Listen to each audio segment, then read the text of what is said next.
Welcome everybody. Third edition of Cutting Edge.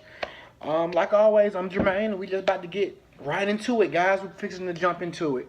As we all know, Thursday was the NBA draft. We had a I was like I said before, I feel like it was one of the deepest drafts that we had in a long time. But also we have winners, we have losers. I really like what the Sacramento Kings did in the draft, man. I really like what they did in the draft. You draft De'Aaron Fox, then you draft Jackson out of North Carolina. Um, I really feel like the Sacramento Kings are taking all the right steps into the right direction. They tried to do it through the draft, which is where you got Boogie from in the beginning. You know, that's what you got DeMarcus Cousins out of the draft. It didn't go according to plan. So we have to go another direction, and I really do feel like with De'Aaron Fox, with Jackson out of North Carolina, with Buddy Hield is over there also. I feel like with that young nucleus, it's going to be a lot of free agents that's going to want to play with them. It's going to be a lot of free agents that are going to want the excitement of playing with Sacramento with those things at the forefront. Who's going to be the leader of that team? Right now, I don't think you have a leader. Um, I don't think you have a leader right now, but they're going in the right direction. Another winner, I will say, was the Philadelphia 76ers. One pick made them the winner, man. Markelle Fultz. The number one overall pick was the correct number one overall pick. It was a great pick, and I think that is alone is what made them a winner. My other winner, I will say the Los Angeles Lakers, man. I love what Lakers did. We drafted Lonzo Ball. Second, of course, I would like De'Aaron Fox. I already told you that. But we did draft Lonzo Ball. I do see us going in the right direction. We made a move. I'm going to touch on that a little bit later. We made a move to get D'Angelo Russell out of there. But I'm going to touch on this a little later. But as far as the draft, then we got Josh Hart. I feel like the Josh Hart pickup is going to be a great pickup. I feel like he's going to be a great second string point guard going into the future. He reminds me a little more athletic Eric Snow, if you remember Eric Snow back in his days with the 76ers. Um, but with winners, you also have losers, man. The Knicks. I think the Knicks picked. I think the Knicks made their pick based on their pick last year. They felt like Porzingis was going to be.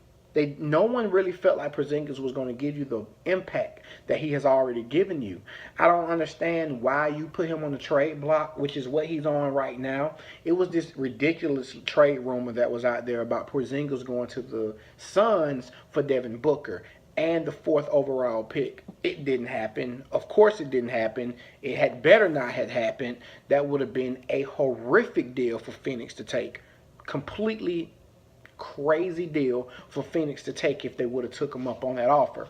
But New York offered it. I don't know what Phil Jackson is doing. I feel like you blow it up. I feel like you just blow it up. You keep Christopher Porzingis and you send Melo to Cleveland. You send him to Miami. You send him to LA, the Clippers that is. I feel like you blow it up. I don't know what the Knicks were doing. And I just feel like they went by what they did with Porzingis last year. You drafted another international player that we don't really know anything about, and you're betting on getting that same success that you got last year with Porzingis and this individual. And I just don't personally think that's going to happen. I just don't think it's going to happen. The Bulls, the Chicago Bulls. You trade Jimmy Butler. You trade Jimmy Butler to the Timberwolves for Zach LaVine, Chris Dunn, and you trade them for their number 7 pick, and you did nothing with it. You got a guy from Creighton. Like I don't get that pick either. Like that pick really puzzled me because it was so much depth in this year's draft. Um, I don't feel like they used that pick to the best of its ability. I don't feel like they got the best player at that position. I mean, at that point, you still had, like I told you last week, you still had Dennis Smith Jr. on the board, which is the biggest steal of them all. And you're the Bulls. You have Rondo at point guard. But what? And then I do know you have Rondo. You got Chris Dunn. But why not? I mean, why not get Dennis Smith Jr.? I don't get it. They got the guy out of Creighton. He's a big guy. They do need a big body, but I feel like you could have fulfilled that in free agency, and we're gonna go through that a little bit later also. Um, let's touch on this front office situation that's actually going on with the Cleveland Cavaliers. Chauncey Billups still has not. He's undecided if he really wants to take the position as president of operations over there in Cleveland. And I think this is horrible right now. I think it's horrible in the fact that you have LeBron James, who a lot of people feel like he's edging out of Cleveland a little more each day. And you have a discrepancy of who's going to take over everyday controls in the front office at Cleveland. I feel like this is really bad right now. You're trying to get deals done. You're trying to bring in free agents, but who's going to come into an unsteady home? That's like stating, hey, I like this house. I want to buy this house. I want to live in this house. But before I buy the house, you tell me that it's an unsturdy roof. I think they need to get this situated as quick as possible if they're going to move in the future, to get names, to get people to want to come over there. Because, yes, people do want to play with LeBron James, true enough. But people also want the reassurance that LeBron James is actually going to be there when they get there. So, to bring in free agents, I don't think Cleveland is really thinking so much about bringing in free agents, because they think free agents are just going to flock to them. But they're flocking to LeBron. They're not flocking to you as an organization. You do have to think about that. The only person that I honestly feel like is loyal to Cleveland would be Kyrie Irving. Kyrie Irving is the most loyal Cavalier, I feel, because regardless if LeBron James leaves or stays, Kyrie's going to be there. So that's a little bit on that. Now, the trades, man. There's a lot of trades that went down. I touched on it a little bit earlier. In my last video, I actually stated that they need to get rid of D'Angelo Russell and make some type of trade to bring in Paul George. I was right about half of it.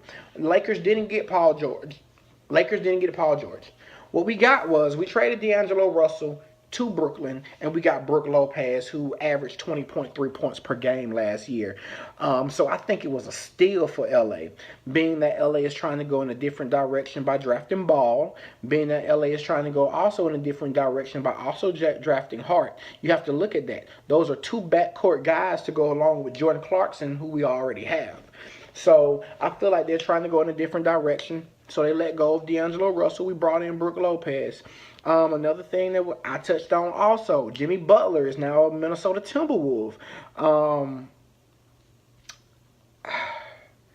I don't like the trade on Minnesota's end. I feel like they gave up too much for Jimmy Butler. I know a lot of y'all may look at me and say that I'm crazy for saying this. Jimmy Butler's not a top 10 basketball player in the NBA. I just don't think he is.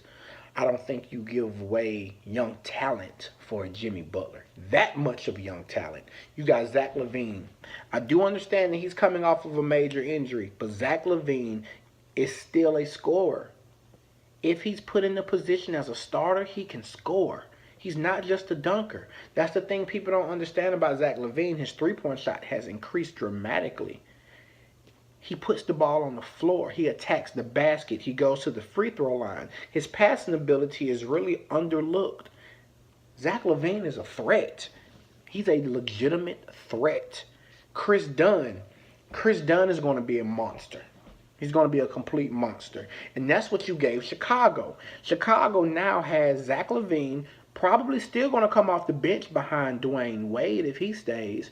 Dwayne is going to teach him a couple of things. Then you have Chris Dunn still going to come behind the bench out behind Rondo. Yeah, Rondo is an involuntary, is an explodable person. He can just go off whenever, but he's still Rondo.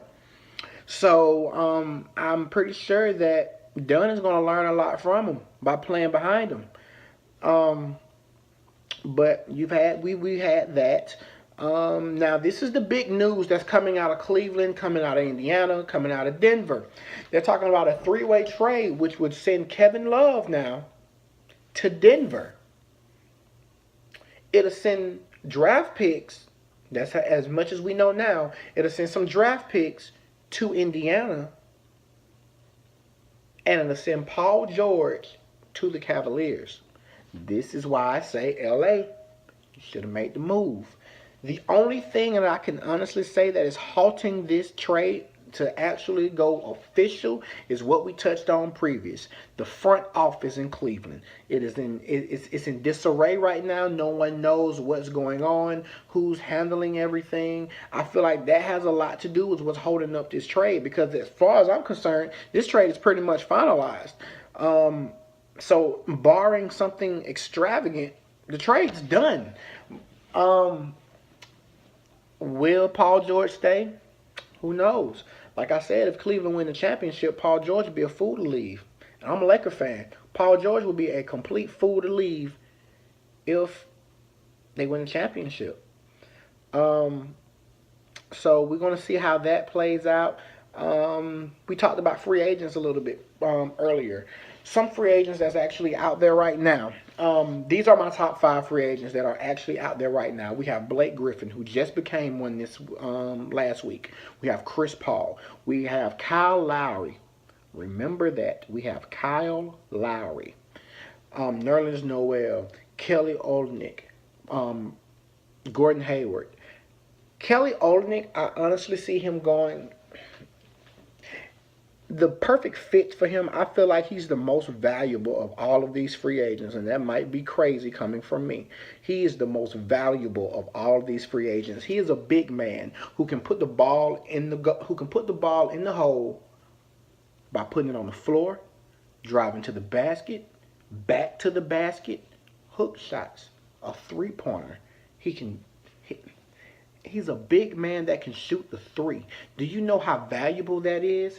One team comes to mind that will be a completely unbeatable in a 7-game series. Golden State Warriors. The Golden State Warriors were unbeatable this year, but if they get Kelly Olynyk from the free agency, they're going to be a force to be reckoned with. You played with a no-rebounding big man. You played the Warriors with Zaza Pachulia, who can barely put up 10 on a good night. They just use Zaza Pachulia as a body, a 7-foot body to have at the center position to box out.